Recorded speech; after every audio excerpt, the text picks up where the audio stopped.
प्रेम से बोलिए जीतवाहन भगवान की जय, ज्योतिया मैया की जय।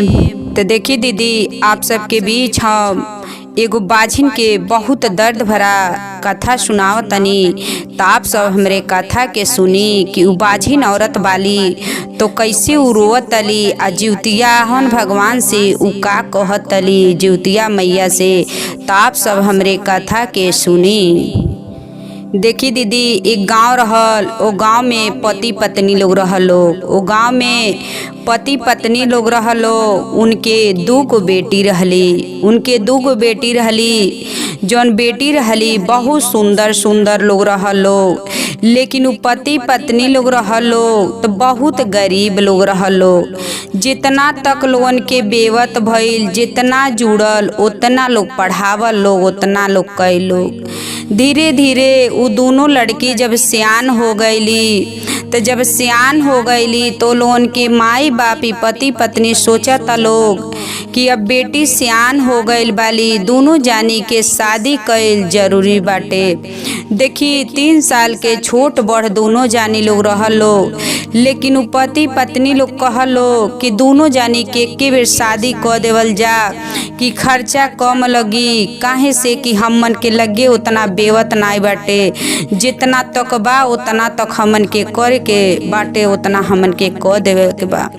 देखी कहली पत्नी सही बात कहतनी कि अब दोनों लड़की तो सियान हो गईल बाली। सियान बेटी केहू घरे ना रखेला कि सियान हो गईल बाली ना शादी कर जाए। तब वो सब केहू कही कि देख इनकर बेटी शादी करे लायक हो गईल बाली, अभी लोग शादी ना कईल लोग। तो देखिए वो लड़की के माँ बाप गईने लड़की के शादी खोजे अपने दोनों बेटी के। तो दोनों बेटी के जहाँ जा शादी खोजे तो दोनों बेटिन के अपन फोटो लेके जा। ये दोनों लड़की लोग बहुत सुंदर रहलो। तो ऐसे गईने केहू से कहने कि अरे हमरे लड़की दूठो वाली और उनकर शादी करे बा, आप हमके भी शादी बतौती तो हम अपने बेटिन के शादी कर देती। कहने ठीक बा, पहले अपने लड़की के फोटो दिखावो। फोटो देखाइब तो पसंद आई तो हम तबे ने बताइब कि हे हमार घर दुआर बा, ऐसन बाटे लइका ऐसन बाने। देखी जब अपने दोनों बेटिन के फोटो जब निकालने तू देखने तो कहने तोहर बेटी तो बहुत सुंदर लोग बाटे लो, आ चला हम तोह के शादी हम बतावत तनी। तो एक गाँव में उनके लेके गईने। वो गाँव में लेके गईने तो जब उनके घरे लेके गईने तो जब पानी उनी पियल लोग अपन बातचीत भइल तो भइल कि अरे बेटा से शादी करे के हरतीन हमन के इनके लेके आइल बानी। आ इनकर 2 गो बेटी वाली आ दोनों बेटी के कहतने कि एके बेर हम शादी करब, एके बेर हम शादी करब। कहली वो लइका के माई कहली कि ठीक बाटे, आ फोटो लेके आई। अपने पति देव से कहली कि फोटो मांग के लेके आई आ हम अंदर देख ली कि उ कैसन लोग बाटे कैसन ना बा लोग। देखी जब फोटो गई तो फोटो देखली तो कहली कि तो बहुत सुंदर लोग बा लोग, आ ई लोग हमार पतोही बनी लोग तो बड़ी नीक बा लोग। देखी अपने दोनों बेटन से कहली कि बेटा जौन फोटो देखा तनी फोटो बहुत सुंदर बा, आ दोनों जानी लोगन के तो हम लोगन के दोनों जानी के शादी एके घर में कर देतनी। आ एके बहिन लोग हलो। इहो देखी एके भाई यहाँ लोग बालो आ उहो एके बहिन लोग बालो। दोनों जानी के अपन वही घर में शादी तय हो गई। जब वही घर में देखी दीदी शादी जब तय हो गई तो दोनों जानी के जब शादी भइले, दोनों बहन के शादी भइल तो अपने ससुराल लोग आइलो। जब अपने ससुराल आइलो तो देखी दीदी ऐसे बीत गल 4-5 बरस बीत गईल। दोनों जानी के एको संतान नाई भइने। दोनों जानी के जब एको संतान नाई भइने, लेकिन इनकर लोन के स्वामी जी इतना बढ़िया रहने, कहने की जाए दो जब अभी तक संतान नाई भइल बने, आज ना तो कल तो भगवान संतान देवे करिए, औलाद देवे करिए। हर गुण हर कर्तव्य लोगन के अंदर रहल। देखी सास ससुर केहू कुछ नहीं कहल लोग कि जाए दो, जब नसीब में जौन लिखल रही तवन होई। देखी दोनों जानी के इसे 5-6 साल एको औलाद ना भइने। कुछ समय भी तो लोगन के सास ससुर दोनों जानी मर गई ने। जब सास ससुर मर गई न, जब मर गई न तो जौन बड़की जानी बड़की बहन रहली तो देखी गुरु बहिना ये बहुत तेज रहली। बड़की बहन बहुत तेज रहली आ छोटकी बहन देखी ना तेज रहली। छोटकी बहन ना तेज रहली, जौन सिलावती है बहुत तेज रहली। कपुरावती वाली तो देखी बहुत धीरा वाली। देखी ऐसे कुछ समय जब बीत गईल, जब कुछ समय बीत गईल तो कहली सिलावती हम ऐसन बात बाटे कि हमन की एक में ना रहम, हम अलग रहम। अपने में अपने बहन से झगड़ा कैले हली दीदी, आ जब झगड़ा कह के आई अलग हो गईली दीदी, झगड़ा कह के अपने बहन से अलग हो गईली। आ जब अलग हो गईली तो साल भर के बाद देखी दीदी इहे जिउतिया के व्रत आइल बा। साल भर के बाद इहे जिउतिया के व्रत आइल बा।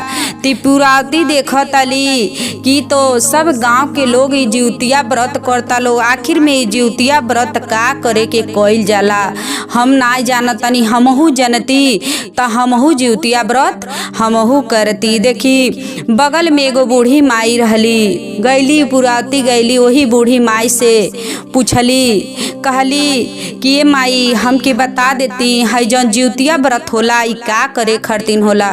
कहली देखो जेकरे जिउतियाहन भगवान जेकरे बेटा देले रहने, जेकरे औलाद देले रहने, जेकरे संतान देले रहने ते ही जिउतिया व्रत करेला।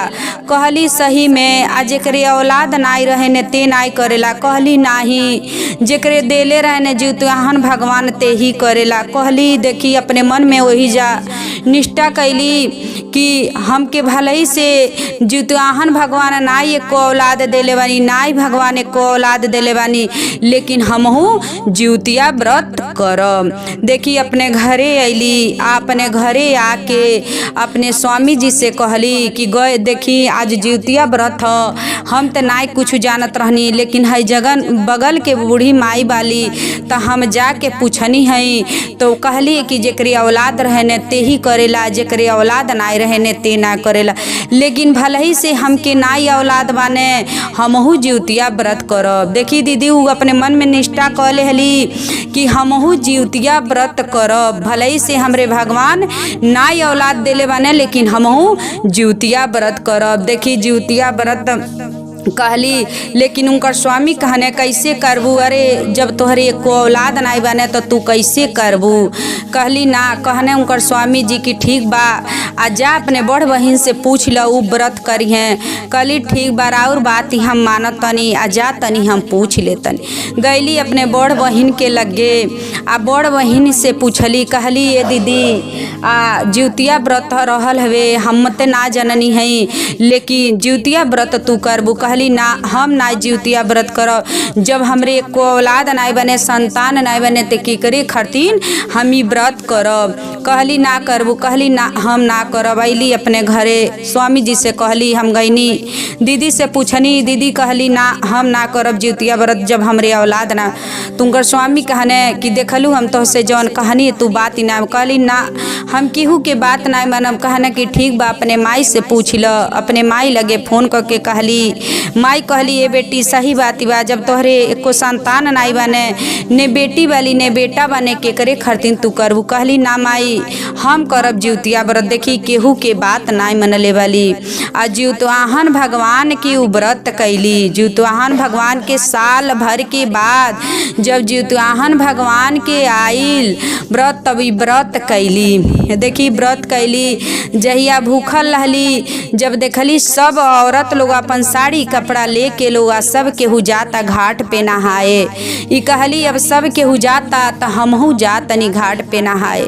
जब जातली अपने साड़ी कपड़ा लेके तो जब गांव के मेहरारू जौन देखता लोग तो कहता लोग कि देख ई बझनिया आवतिया, इनकर मुँह देखल दोष बा, यही रोड से आवतली। देखी सब जानी लोग इकट्ठा हो गए, इनके लोग किनारे क देहल लोग। देखी ई बेचारी अपन मन मार के घाट पे गईली नहाए।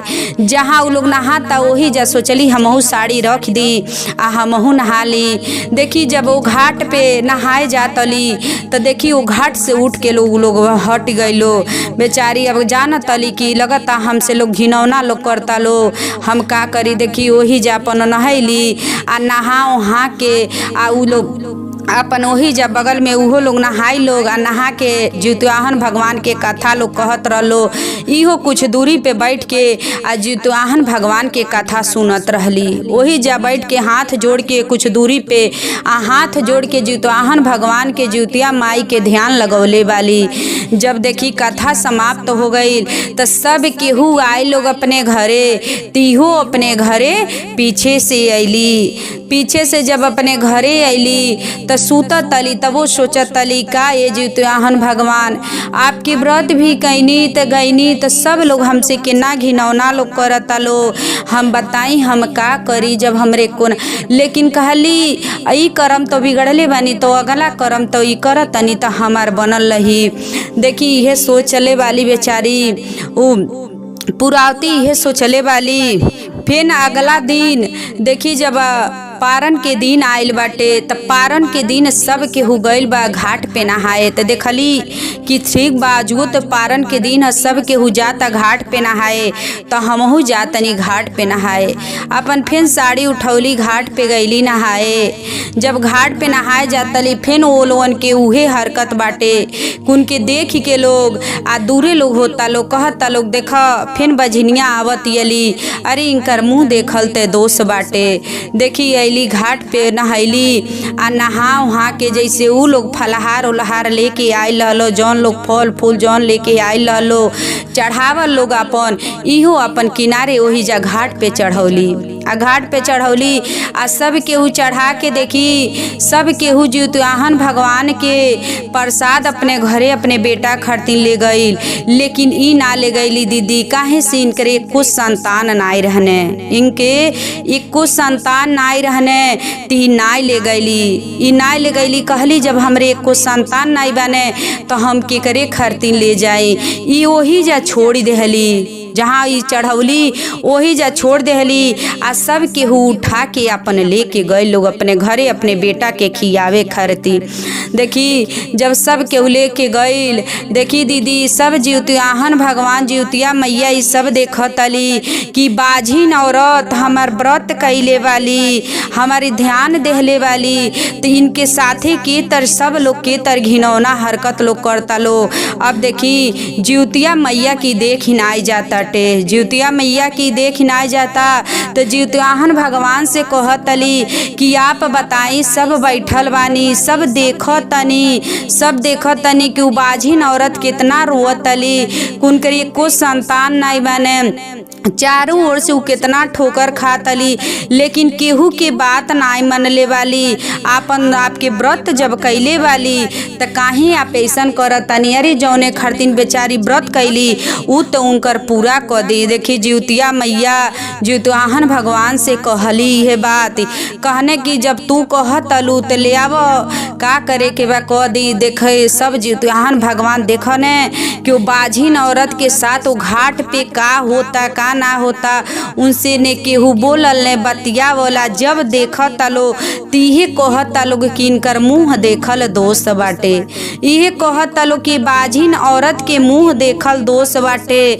आ जब इतना बात देखी जब बेचारी जब इतना दिन हो गईल जब जितिया बीतले 1-1.5 महीना जब हो गईल तो उनकरे मन में कुछ होखे लगल। जब 1.5 महीना हो गईल तो कहतली कि देखी अपने स्वामी जी से कहतली कि देखी हमार मन पता नहीं के तर हो तटे, हमार मन बिचला तटे आ हम कुछ जानत ना बनी। कहले कि जा जब जौने माई से पूछलू हो दादी से पूछलू हो जाके उनसे कही आव। तो गईली कहली कि देखी माई हमारे शरीर में ऐसे वैसे हो तटे हम का करी, हमके कुछ समझ। कहली की चिंता न कर, तोहके लगता कि तू व्रत जितवाहन भगवान के कैलू हो तो जितिया माई के तो देखा लगता तोहर व्रत के तोहर काम के उ सुन ले बानी। देखी 9वां महीना के दीदी देखी उनके पुरावती के 9वां महीना के गर्भ से बहुत सुंदर के एगो बालक पैदा भइने। जब बहुत सुंदर के एगो बालक पैदा भइने तो गाँव के लोग जितना लोग उनसे दूरी भागत रहल जितना लोग उनसे घिनौना करत रहल, सब लोग अपन मन में लाज होखे लगल कि बताव ई जिउतिया व्रत कैली तीन से हमन के इतना दूरी देहनी के ना कष्ट देहनी के। लेकिन देखा जिउतिया मैया जिउतियाहन भगवान कितना इनकर गोद भरी देहन जानी आके लोग इनके दरवाजा पे आ सब जानी लोग कहता जिउतियाहन भगवान की जय, सब केहू जयकारा मनावता। देखी फिर कुछ दिन के बाद 2-3 साल के बाद इनके गर्भ से एगो सुंदर फेन बेटी देहने। देखी एगो बेटा और एगो बेटी अपन दोनों जानी लोग प्रेम से घरे लोग रहता लो। आ जौन इनकर बहिन रहली ती कहली कि हमने जब एक को संतान नहीं बने तो हम का करे जिउतिया व्रत करी। लेकिन देखी दीदी ई ना सोचल जाला कि जब हमरे कुछ बा नाई तो हम काहे करी, लेकिन सब केहू के करे के चाही। देखी सब दीदी वही जा लोग जिउतियाहन भगवान की जय, जिउतिया मैया की जय। तो ही जा कह लोग जैसे हमार मनोकामना उ कहली कि हे जिउतियाहन भगवान, हे जिउतिया मैया, जैसे हमार पूरा कैनी वैसे जे हमरे कथा के सुनले होई आज राउर व्रत करत होके सबकर मनोकामना सबकर गोद भरब, सबके लइकन के रक्षा करब। वही जा उ सब कही के कहली जिउतियाहन भगवान की जय।